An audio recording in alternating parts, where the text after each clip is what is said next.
Okay, so dito naman tayo sa may Igorot Stone Kingdom. Isa rin to sa mga tourist attraction dito sa City of Pines, ano. So yan, kumuha tayo ng ticket. So binayaran natin is 130, no, para sa adult. So tara, pasukin natin to. So kailan ba itinatag to, no, mga kamanibela? So noong 2021, no, itinatag to ni Pio Velasco bilang pag-alala sa kanyang mga Igorot people. So mostly makikita mo dito yung mga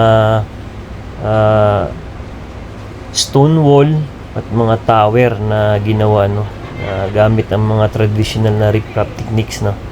So more on mga ano to, mga structure ng mga stone ang makikita mo dito.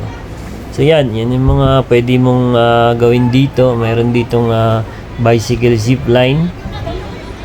Ayan, yung mga nakatayo dito ng mga statue, no, ng mga Igorot people. So napakalawak ng lugar, mga kamanibela, no. So nasa 6,000 square meter ang laki nito. So yan, pwede kang magpa-picture dyan. Yan, picture taking. So marami pang mga pwede mong gawin dito. Mayroon ditong mga paintings na gumagawa. May mga nagtatattoo. Mayroon pa yan dyan. So ikutin nyo na lang. So dito medyo mapapalaban ka dito sa mga akyatan kasi medyo may matatarik na akyatin. So kung medyo mahina ng mga tuhod mo, kailangan mo dito ng konting energy. Ayan, so napakaganda naman talaga ng mga stone design na makikita mo dito. So marami ding tao, no, ang pagpunta natin. So yun, napakataas naman ng bicycle zipline na yan. Ayan, no, nakakalula yan, mga kamanibela. So hindi pa natin na-try yung ganyan kataasan. So ito, meron dito mga hagdan, no, akyatin natin hanggang taas.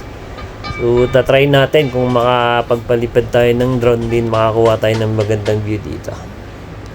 Okay, so pagdating sa mga picture, napakaganda rin. So meron dito mga viewing deck na makikita, no, nasa ganda, panoramic view ng bundok, no? Saka meron ditong souvenir shop, saka yung kape. So nagbubukas ito from 6 AM hanggang 6 PM. So yan, merong nagpe-perform dyan, ano, mga ayan, native na mga sayo ng mga Igorot, I think, ha. So yan, napakaganda. So try natin panoorin to, mga kamanibela.